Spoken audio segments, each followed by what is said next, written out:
and welcome to the Ford Presidential Museum. My name is Elaine Didier, and it's an honor to serve as director of the museum here in Grand Rapids and the library in Ann Arbor. This afternoon is a special program in honor of our 30th anniversary, and we're delighted to have all of you here. It's a great pleasure for us to have Susan Ford Bales, daughter of President and Mrs. Ford, with us today.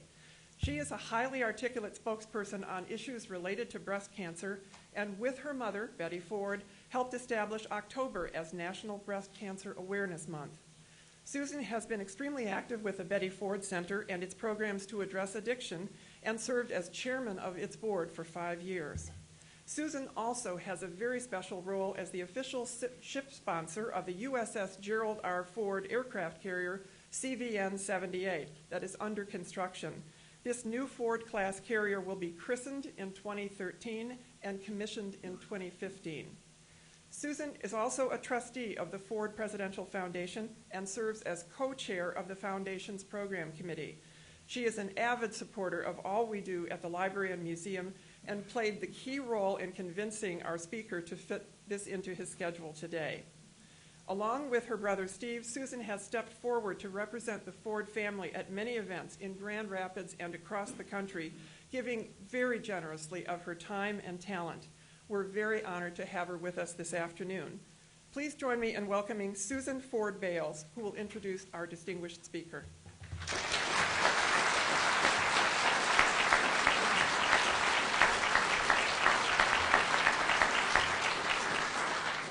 Good afternoon. Thank you all for coming today. Welcome to the Foundation trustees, Joe Calvaruso, special guests, Donna Randall, Al Freely, Gleaves Whitney, members of the museum staff and volunteers, and congratulations on your 30th museum anniversary. Uncle Dick, I love seeing you as always, ladies and gentlemen. In the twilight of his life, Dad often asked to reflect on his legacy and how he thought historians would judge his decades of public service. His consistent response surprised many. Certainly, Dad was proud of how he healed our nation following the greatest constitutional crisis since the Civil War. And he was equally proud of the example of bipartisan leadership he set in Congress and as president. But part of his legacy about which Dad was proudest was the group of men and women that formed the core of his administration, who then went on to serve the American people with exceptional and distinguished service. And no one, absolutely no one, better illustrates Dad's pride in this remarkable group than our special guest today. Our guest, with his unusual humility, often describes with amazement when Dad summoned him into the Commerce Department to become one of Dad's closest advisors. But rest assured, Dad knew exactly why this humble Texan was so extraordinary. He went on to serve Dad with distinction, and then, as the saying goes, the rest is history. In the years after his service to Dad, he served as 61st United States Secretary of State, Secretary of Treasury, White House Chief of Staff for 2 presidents, Chairman of the Iraq Study Group, Personal Envoy of the Secretary General of the United Nations, and proudly one of our fellow trustees of the Gerald R. Ford Presidential Foundation. A philosopher once observed, quote, "The best impression one gets of a leader and of his character is by looking at those closest around him." If in the end the legacy and leadership of our guest and his remarkable service to America, then please know that the 38th President of the United States would be bursting with pride today. Thus, it is a personal joy and honor to introduce to you a statesman, a world leader, a man of peace, a man of integrity, and I'm very proud to say one of my dad's dear friends. Ladies and gentlemen, Jim Baker.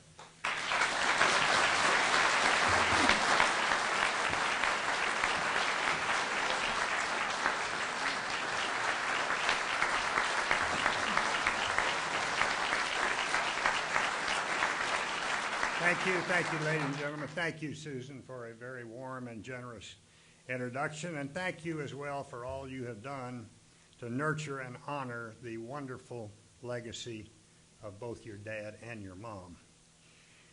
Dick Ford, other distinguished guests, ladies and gentlemen, let me say to begin with that it's a great pleasure for me to be back in Grand Rapids. I've been here a number of times, and I'm delighted to be back, particularly to celebrate this 30th anniversary of the Gerald R. Ford Library and Museum, because this library and museum also does an extremely wonderful job of maintaining the legacy, and not just the legacy, but the lessons of a man, a president who was much more than just a man of his times.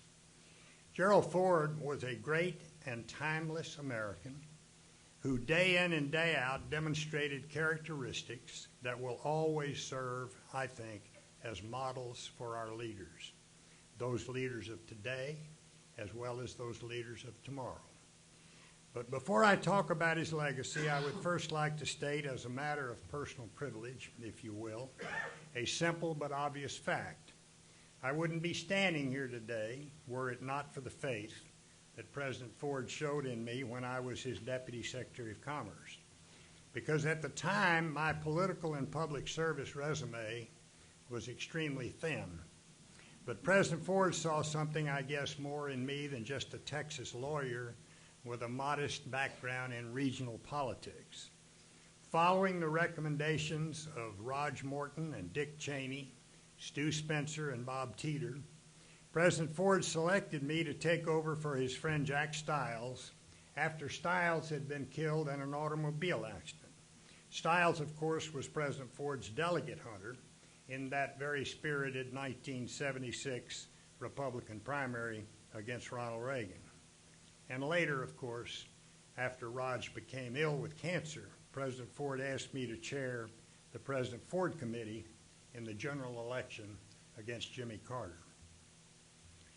Those of you old enough to remember will remember that those races, both of them, were really historic races settled by razor-thin margins, both the race for the nomination and the general election contest. And they served as springboards for my career in national politics and public service. And so, my friends, I know you will understand when I say, thank you, Mr. President, for the confidence that you showed in me at a critical point in my career. But more importantly, thank you, Mr. President, for the confidence that you showed in America and the job that you did for America at a very difficult time in our nation's history.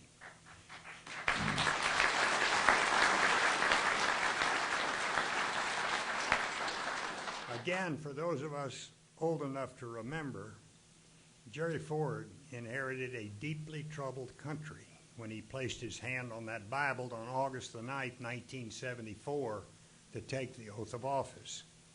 President Nixon, of course, had been forced to resign. Inflation and recession were presenting the country with what at the time was arguably its worst economic time since the Great Depression. The Cold War was heating up as confidence in Uncle Sam was trending down. Americans at that time were quite jaded toward a political system that many felt had let them down and let them down badly. Our national psyche was taking a beating. Countless people worried that the American dream was a thing of the past. And into this national morass came a man with a true moral compass. He exemplified the plain talk of a Midwesterner, the resolution of a Michigan Wolverine offensive lineman, the bravery of a Pacific War hero, and the intellect of a Yale Law School graduate. He was all of that, but he was much, much more. He was not the most glib of our national leaders, nor the most elegant, but President Ford had something that was much more important. He had character. Jerry Ford, as the country, indeed the entire world, would soon learn, maintained traits that we associate with the Boy Scouts. He was trustworthy, he was loyal, he was helpful, he was reverent. Of course, this shouldn't have come as a surprise to the American people, because after all, he was the first American president who had actually earned his Eagle Scout rank. For President Ford, decency and honor were more than merely words that politicians throughout the ages have repeated in their high-minded speeches. For President Ford, they were ideals, ideals to be incorporated into the way one lived one's life. And so today I would like to examine with you 5 of what I believe were President Ford's very best traits, traits that contributed to his effective brand of leadership. I think they're instructive to consider at this point in our country's history, ladies and gentlemen, because these very traits are needed today. They're needed in Washington, where once again confidence in our country and in our elected officials is waning. And let me start with the leadership trait that I think was Jerry Ford's most important: selflessness. Like most politicians, President Ford understood that election meant self-preservation. But unlike too many today, he was unwilling to sacrifice his principles in order to satisfy the whims of the electorate. Faced with an enormous dilemma about whether or not to pardon President Nixon in the aftermath of Watergate, President Ford did not look to his political advisors for advice. He knew what they would say. He knew they would say, pardoning President Nixon will kill you at the polls in 2 years. And it certainly did, just 2 short years later. Instead, he did the very same thing that we tell our children to do when they're confronted with a difficult problem. He looked to his own heart for guidance. And after he found the answer, he explained it this way to his countrymen.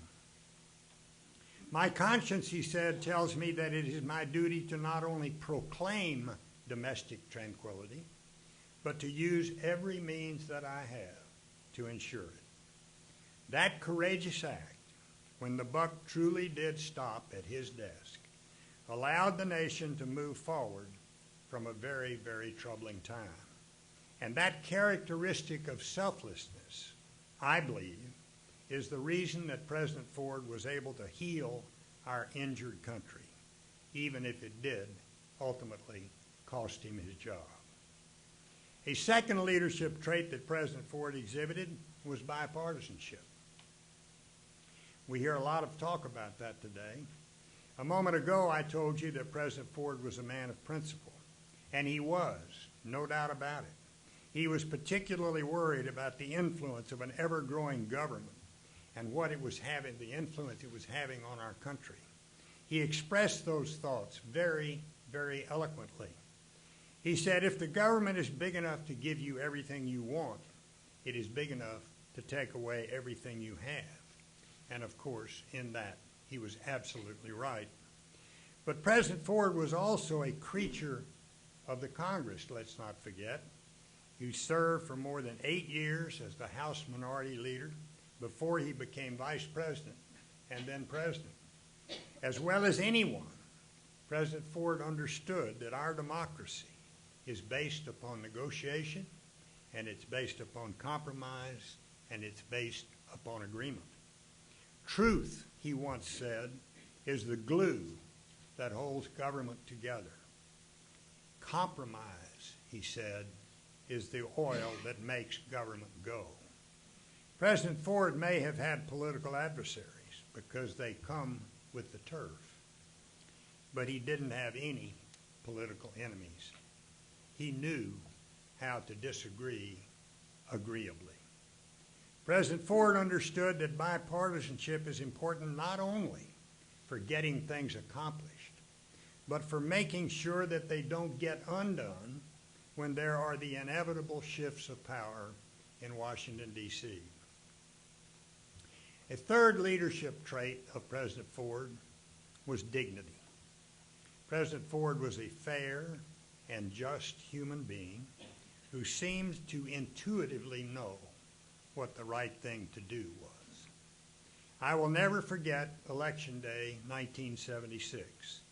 The president had overcome a 30 percentage point deficit in the polls, and for the first time almost during that campaign, a win seemed possible. He had busted his tail in a campaign that was stacked against him from the very day that he took office. On the night of the election, that afternoon, 5:30 in the afternoon, I went in with Stu Spencer and Bob Teeter to give him some of the exit polls, which weren't that promising, but they weren't all that bad at that time. And I thought to myself that I might actually be able to light up the victory cigar that President Ford had given me that afternoon. And it wasn't until early the next morning, after 3 o'clock in the morning, that we learned that Jimmy Carter had won the closest presidential election since 1916. The election was so close that had fewer than 10,000 votes shifted in Ohio and Hawaii out of a total of 81 million votes cast in the country, President Ford would have won the vote in the Electoral College and thereby won the election. Now, despite that razor-thin margin, the president was very stoic in defeat. He had worked very hard. So hard, you'll remember that he had lost his voice. Very, very hard, and he had come so very, very close. Yet he graciously accepted the result. His longtime friend, the former St. Louis Cardinals catcher Joe Garagiola, who sat with the president as they watched the election returns roll in, said that he'd seen former Cardinals great Enos Slaughter get more upset with an umpire saying strike two than Gerald Ford did when he realized he was not going to win a presidential election. But he refused to ask for recounts, even though many of his supporters had implored him to do so. President Ford was a man of honor.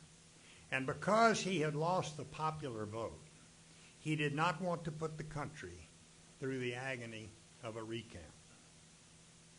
His fourth leadership trait was humor. He had the inner confidence of someone who could laugh at himself. Of course, that was important because Hollywood was always trying to make him the butt of their jokes. As Americans, though, grew to know him, they witnessed a leader whose sharp, self-deprecating humor could ease some very serious situations. One of those times came after he accepted the resignation of Agriculture Secretary Earl Butz for telling an offensive joke. A little later, after being introduced at an event by Bob Hope, President Ford wisecracked, "I have only one thing to say about a program that calls for me to follow Bob Hope. Ridiculous. Bob Hope has stage presence, comedy timing, and the finest writers in the business. I'm standing here in a rented tuxedo with 3 jokes from Earl Butz."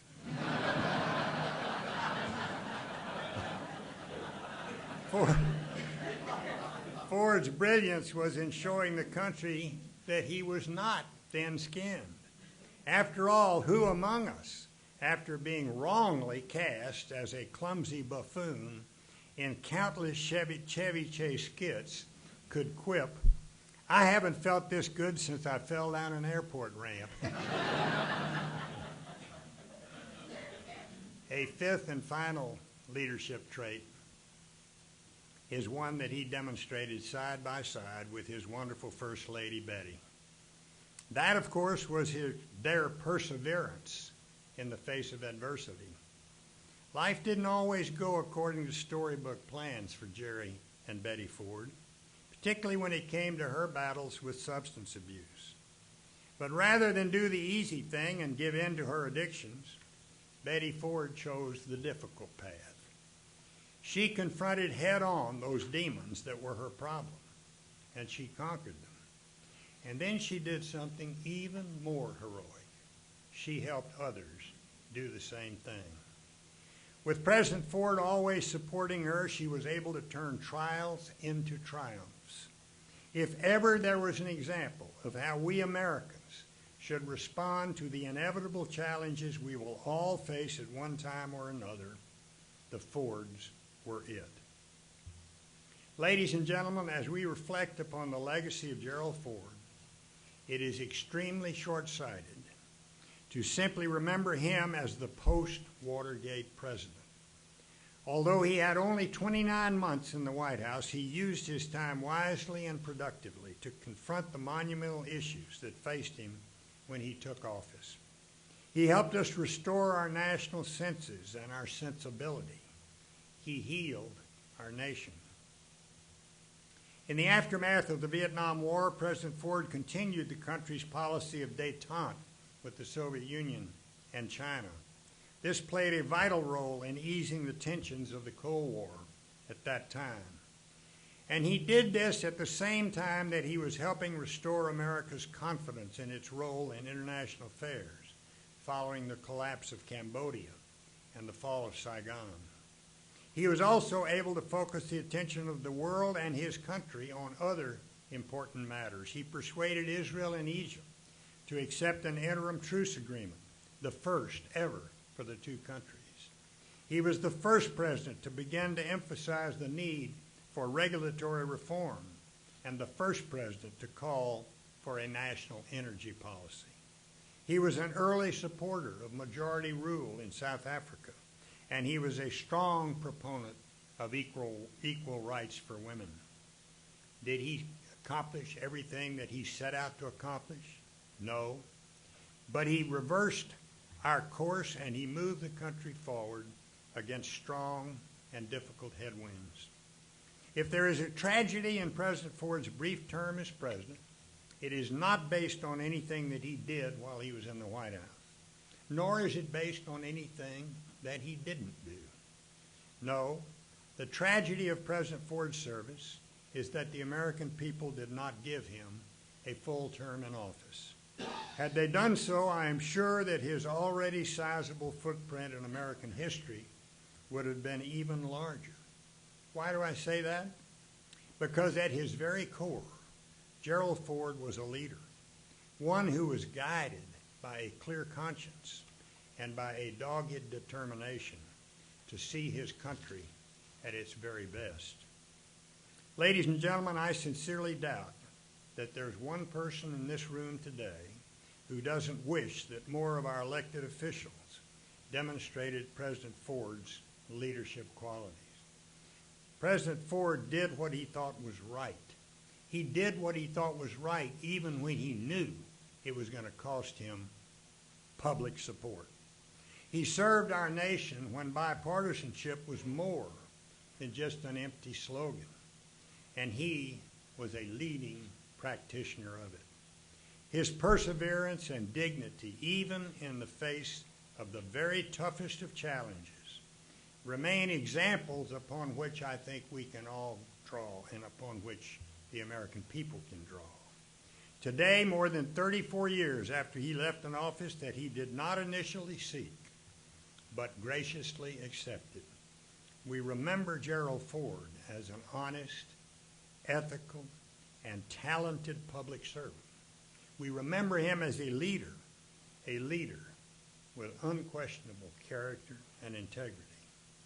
But more importantly, perhaps, at least I remember him as a truly lovely human being.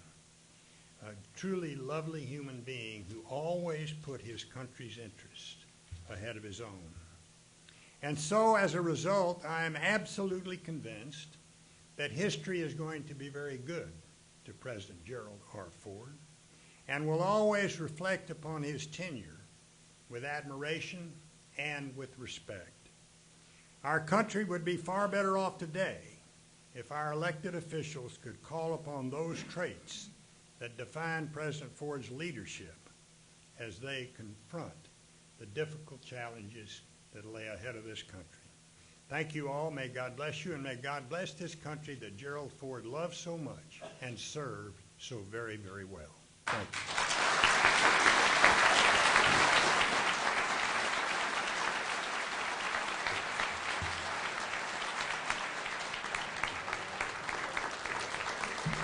Thank you.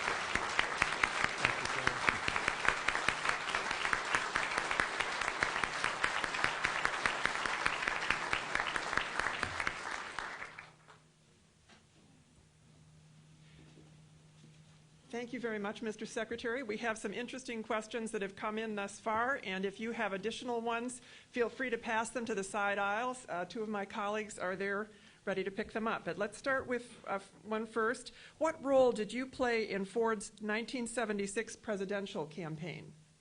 Well, I was his Deputy Secretary of Commerce. I'd been there about 6 months when, as I mentioned in my remarks, his delegate hunter in the contest for the nomination against Ronald Reagan was killed in an automobile accident.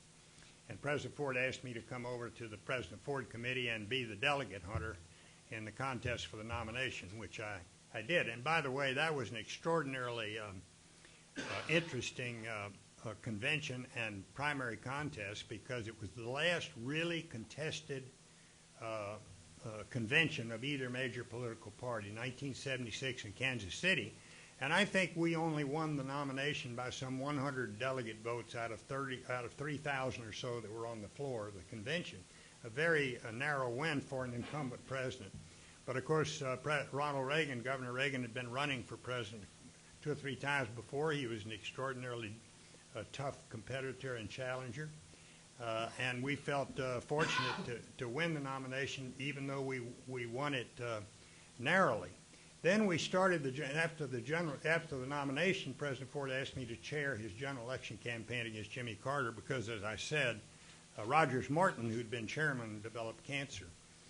We started out 25, 30 points behind. On election day, the two candidates were dead even. We only lost about 10,000 votes out of 81 million votes that were cast. So those close elections are tougher to lose, quite frankly, sometimes than the blowouts.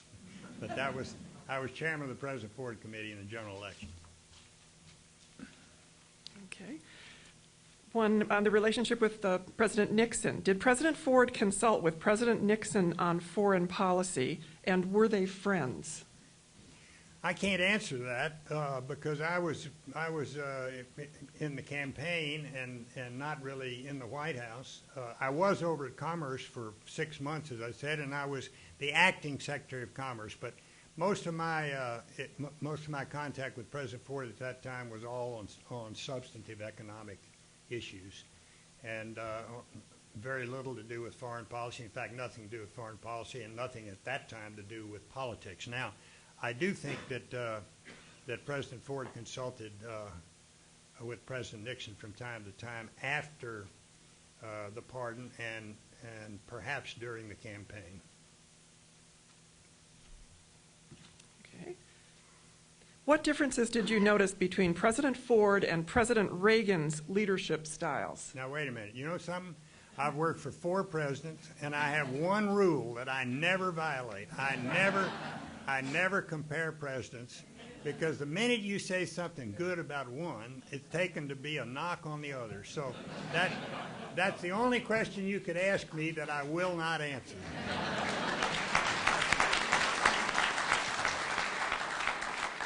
Okay, folks, we need to change some of the questions that are coming in here, because there are several along those lines.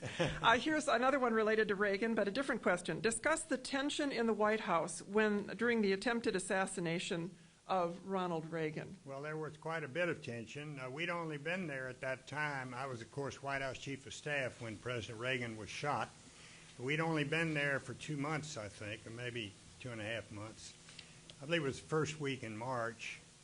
We came in January 20th, so it was a very traumatic time, and nobody really knew at first what had happened. We didn't know. At first, we got conflicting reports as to whether he'd actually been hit.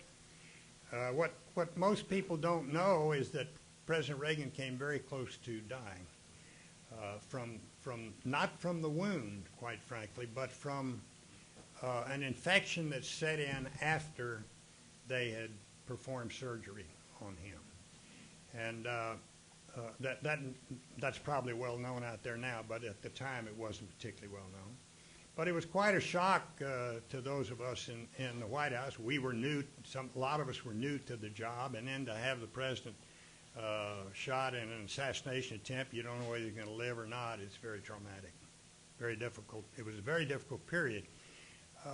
One of the things that we did, or I should say didn't do, which has received a lot of attention, is we did not invoke the 25th Amendment, which says that when the president becomes incapacitated, the cabinet is to meet and turn power over to the vice president. Well, the vice president was in Texas when President Reagan was shot. Of course, he got, the Secret Service was in communication. He got on Air Force Two and was headed back to Washington. I was over at the hospital with other senior White House advisors, and we talked about whether to, and President Reagan was about to go into surgery, and we talked about whether to invoke the 25th Amendment. We concluded it would not be the right thing to do, and because the doctors told us he would only be under the anesthetic for a very short period of time. Remember, this was back in the Cold War when the threat of nuclear conflict was still quite alive. But we didn't think it would be the right thing to do, and I will say this: the Vice President of the United States, George H.W. Bush, was not anxious to see the 25th Amendment invoked, because he had been the last competitor standing against Ronald Reagan in the nomination fight in 1980. And he didn't want people to think somehow he was trying to take over some power. I had been his campaign manager.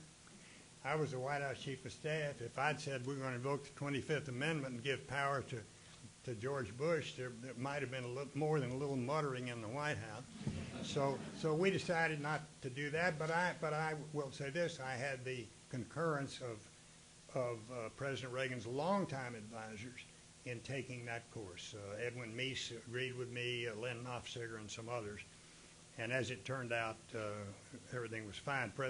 Vice President Bush was so conscious of the fact that he had been the last standing competitor that when he came back to Washington, they were going to take the helicopter and land on the South Lawn. He said, "No, you're not. That's where the president lands. I'm not going to land there. We're going to go to the Naval Observatory," which was the vice president's residence. What was the relationship between President Ford and President Reagan like, especially after the 1976 primary challenge? Well, you want me to, oh, yeah, that's a comparison question, isn't it? I don't think I'm giving away any secrets to say that not all that good at that time. It later became better. That was a very tough primary, and it's quite natural that with competition like that, there's going to be some tension, and there was some on both sides. I've written 2 books about my political and public service. The last one was more about my political service, and I was telling Susan earlier, there's a chapter in there where I'm sitting in the Oval Office with President Reagan, just the 2 of us, because I was his chief of staff now even though I ran 2 campaigns against him. Get this. Get this. I was President Ford's delegate hunter in the contest for the nomination against Governor Reagan, and we won. Then I was George H.W. Bush's campaign manager against Ronald Reagan in the fight for the nomination in 1980, and yet Ronald Reagan asked me to be his White House chief of staff. Now, somebody explain that to me. And we were sitting in the White House just reflecting on a lot of these events, and I said, you know, Mr. President, I said, if President Ford had asked you to come on the ticket with him in 1976, it's my opinion he would have been elected. We would have won that election. That 10,000 votes would not have been a problem, and you might never have been president. And he said, that's probably right. He said, but I will tell you this, Jim, if the president had asked me to take that position, I would have felt duty-bound to do it. Now, that's not totally consistent with what the Reagan campaign told the Ford campaign in 1976 when we said, after the nomination fight, we said, let's have a unity meeting. And the Reagan campaign said, we'll have a unity meeting provided you won't ask Governor Reagan to be on the ticket. And we said, okay, because President Ford didn't want to ask him to be on the ticket, and Reagan didn't want to be on the ticket. You ask about the tension, there it was, okay. What was your biggest challenge as Secretary of State in the Bush 41 administration? Well, you know, I've said to people that I was an extraordinarily fortunate individual to be Secretary of State when I was. We used to live in a bipolar world where we had the Soviet Union and the United States. It was the Cold War. And then the Soviet Union collapsed, communism Soviet Union imploded, communism collapsed, the wall came down, and we were in a unipolar world. The United States was the only superpower out there, and everybody wanted to get close to Uncle Whiskers. I mean, and I was Secretary of State at the time. My job was a hell of a lot easier because everybody wanted to get close to the only remaining superpower. And so we got a lot of things done. What did we do? We were able to preside over a peaceful end of the Cold War. The Cold War didn't have to end peacefully. It could have ended with a bang instead of a whimper. We had the first Gulf War where we kicked Iraq out of Kuwait with really minimal casualties. And by the way, we got other countries to pay for it. We had the Madrid Peace Conference where Israel and all of her Arab neighbors sat down face to face to talk peace for the first time. We had the unification of Germany and peace and freedom. So a lot of things happened. You asked me what the toughest challenge was. Trying to figure out, I really believe this, trying to figure out where to concentrate because we were in such a position, we were in a position to get so many things done and trying to figure out exactly what to concentrate on. I'm not sure we handled the breakup of the former Yugoslavia very well. That was perhaps the greatest challenge. As Secretary of State, what were your experiences with the fall of the Berlin Wall? Well, we were fortunate to be in power when it happened, and I credit every American president, Democrat and Republican, going all the way back to the beginning of the Cold War, for the fact that America was triumphant in the Cold War, because every president, Democrat or Republican, and every administration was steadfast in fighting the Cold War on behalf of the American people, and that's why we ultimately prevailed. I happened to be hosting a lunch in the dining room at the State Department for Corazon Aquino, who was president of the Philippines, when I got a message from the Undersecretary of State for Political Affairs saying that the East Germans were going to let people go through the wall. And I could tell that was going to be big stuff, and it was. And by nightfall, it was huge. And so I picked up the phone and called President Bush and excused myself from the dinner and went over to the White House, and we spent the rest of the day over there talking about how we were going to deal with that matter. But I think we did it right. As I said, we continued to work. President Bush, number 41, was smart enough not to dance on the wall. Everybody, the press were all over him saying, why aren't you showing more emotion?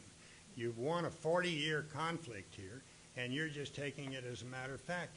Well, he didn't want to stick it in the eye of Gorbachev and the continuing leadership of the Soviet Union because he knew we had to continue to work with them to make sure everything ended totally peacefully, and we did that. And one of the most important things we did, I think, was to unify Germany in peace and freedom as a member of the North Atlantic Treaty Organization. We didn't have very long to get that done. We had a narrow window of opportunity, but we got it done, and it's still now there's just one Germany, and it's really important that get done in that short time frame. We're going to go back to a Ford administration question that we talked about a little bit earlier today when we were touring the exhibits. What do you think was the impact of the Helsinki Accords on the Cold War? I think that's one of the most significant accomplishments of President Ford, and that is has really been underreported and underappreciated. The Helsinki Accords gave everyone who wanted to support freedom for captive people of Eastern and Central Europe or elsewhere in Arab countries, gave them a raison d'etre, if you will, to argue for freedom and human rights and individual freedoms for people, because that's some of the things that were contained in the Helsinki Accords. as I told you when we were touring the exhibits, one of the things that was in the accords, though, that has been observed by its breach is a provision in the Helsinki Accords saying that borders will only be changed through peaceful means. That was one of the problems we had in the breakup of the former Yugoslavia. These countries wanted, Slovenia, Croatia, some of them wanted to declare independence, seize the border posts around them. And I went over to Belgrade and I said, if you do this, you're going to kick off one heck of a civil war. There were Yugoslavia was only kept together by the authoritarianism and totalitarianism of Tito. So once they started agitating for separation, we told them we thought it was going to end up in a big civil war, and it did. But the Helsinki Accords was a very, very important achievement of President Ford's administration. Help us understand why Bush 41 was not successful in being reelected. Well, I would say there are three reasons. First of all, he had a sorry campaign manager, me. But secondly, there were three reasons. We'd been there 12 years, okay? I mean, 2 Reagan terms. Bush was Reagan's vice president. We'd been there 2 Reagan terms, that's 8 years, and 1 Bush term. The press, particularly, were tired of us. They really were tired of us, and we were climbing a tough mountain. There was another major problem. That's reason number one. I think a lot of people were tired of us. We've been there 12 years. It's very hard to keep the White House for more than 8 years for any party. If you go back and look at history, there are not many times where it's happened. And we had kept it for 12. Secondly, we had a little jug-eared fellow from Texas named Ross Perot that you may or may not have heard of. And Ross Perot took 19% of the vote. Clinton got 43%, Bush got 38%, and Perot got 19%. And our polling showed us that Perot was taking 2 out of every 3 of his votes from us. You take 2/3 of 19 and add it to 38, and we have 51. And when people tell me, "Oh, he didn't cost you the election," I just say, "Well, I'm sorry, I think he did." And I'll say it again. I've thought he did for 20 years, and I still think he did. But the third thing was our fault, absolutely, and that is instead of going up to Capitol Hill in January of 1992, when President Bush 41 was at 90% approval rating, and saying, okay, Desert Storm was a great success. Now we're going to do domestic storm. And I'm going to focus on the domestic problems facing this country. And here's an economic program that's going to get that done. If we had done that, I think we might have won that election, notwithstanding Ross Perot. But we didn't do that, and that was a mistake. Let's talk about another election, and this is the one in 2000 with the vote recount. We have 2 questions about what are the common misperceptions about the events surrounding the recount, and just another on that same. Could you discuss that? I can discuss the recount. I don't know what people's misconceptions are about it. I can tell you a few factual things. Number one, we were never behind in any count whatsoever, ever, of all the counts that were taken. The press went in and all the hanging chads and ballots were all saved in the New York Times, Miami, a Miami paper, I can't remember which one. These are not exactly fans of Republican candidates often. They went and did their own survey of these ballots, and they said under no scenario could Gore have won after they looked at those ballots. So there's a fairly independent look at it. I think that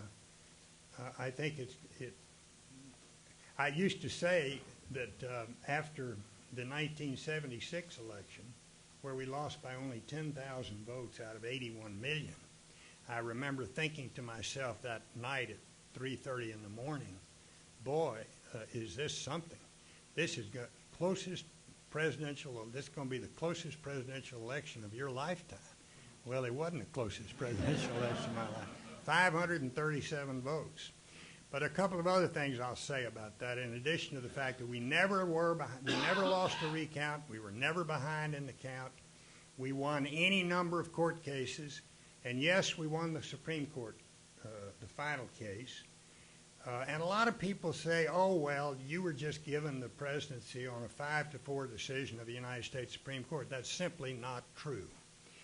The vote on constitutionality in that case in the Supreme Court of the United States was 7-2. Justice Breyer, a Democrat, voted with the Republicans, and Justice Souter voted with a dissenting Democrat, I think Justice Ginsburg. So you, in effect, had a bipartisan decision on constitutionality. And then they took up the question of remedy after they said that the scheme that the Florida legislature has put in place for recount is illegal, unconstitutional.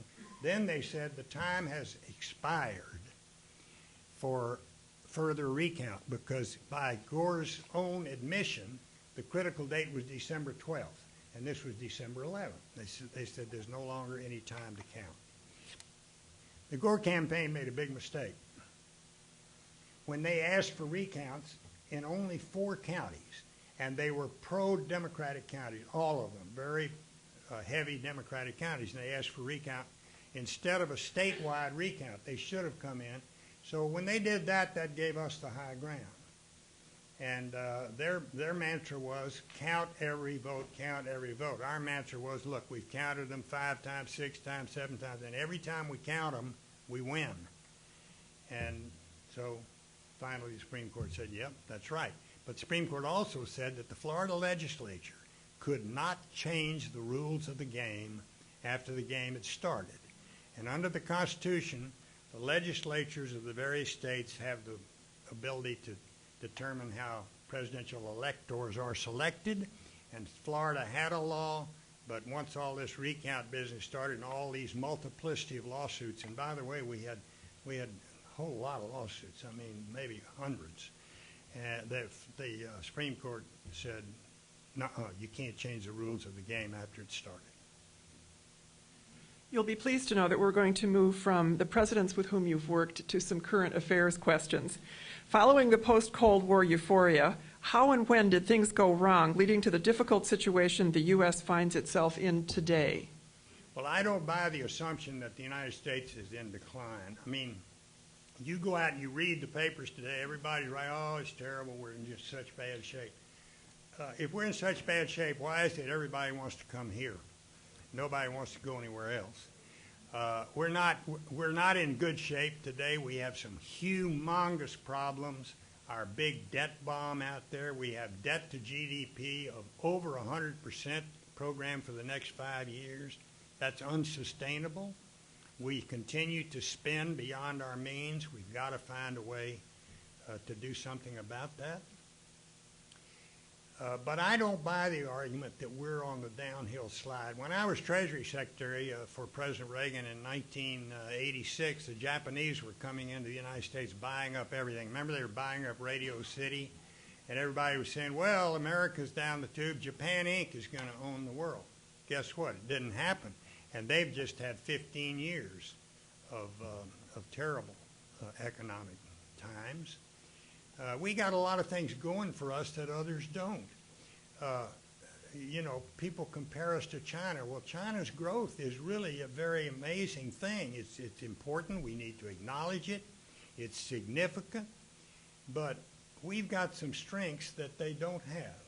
And one of them is our political system, our principles and our ideals. Does anybody out there doubt that our political system is going to be any different years from now than it is today? And would anybody hazard the same guess about China's? I don't think so.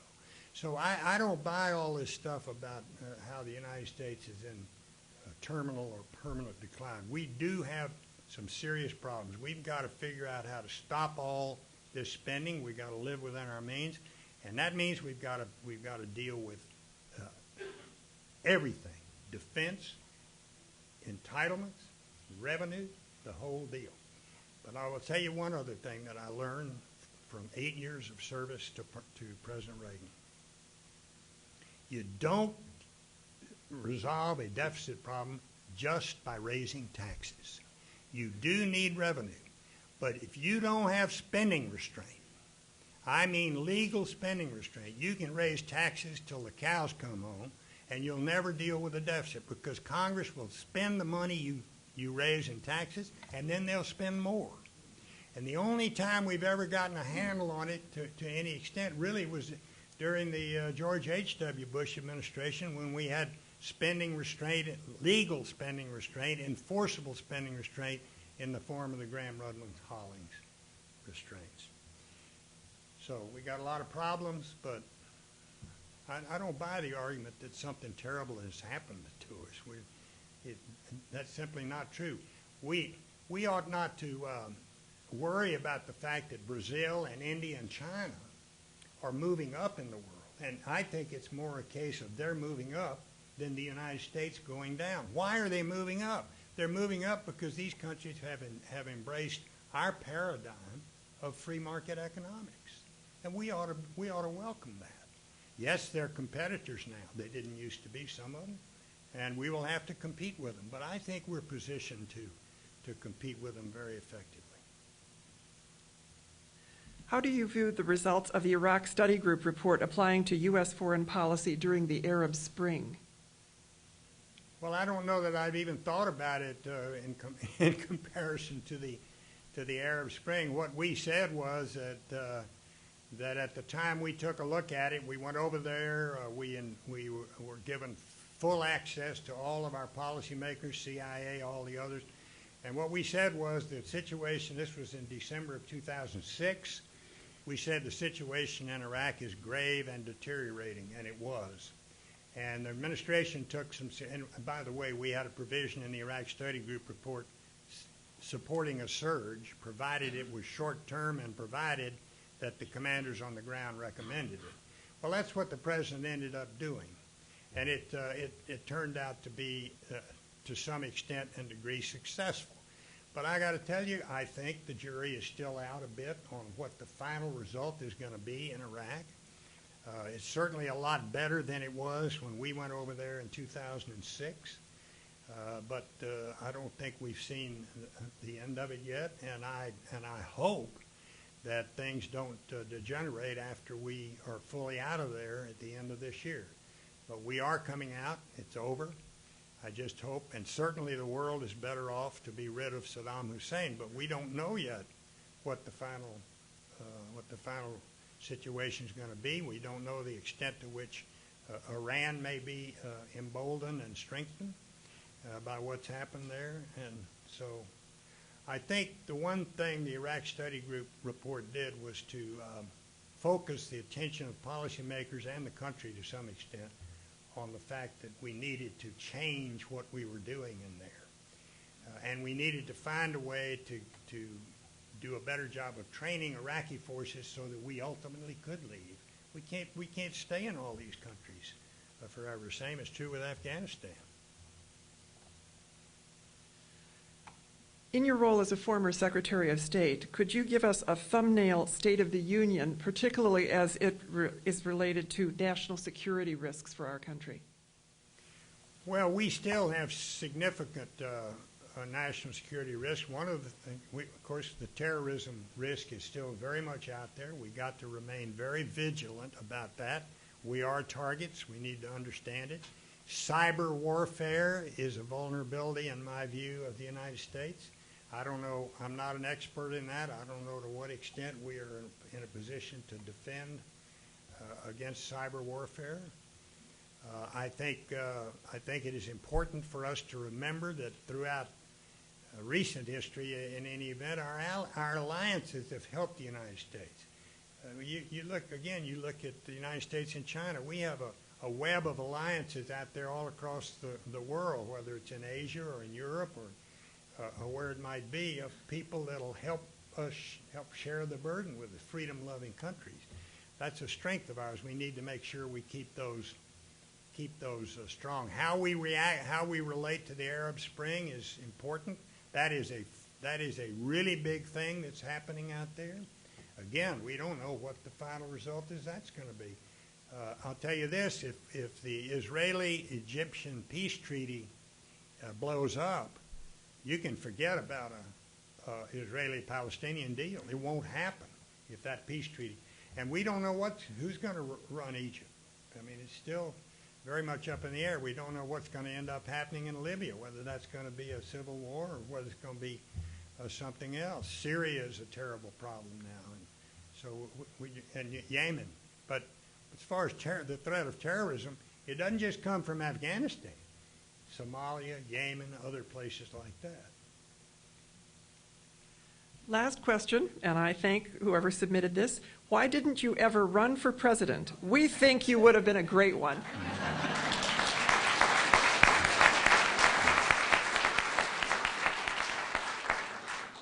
I thought about it. My time would have been 1996, but I had in the years just before that, I had done 2 stints as chief of staff in the White House for 2 different presidents.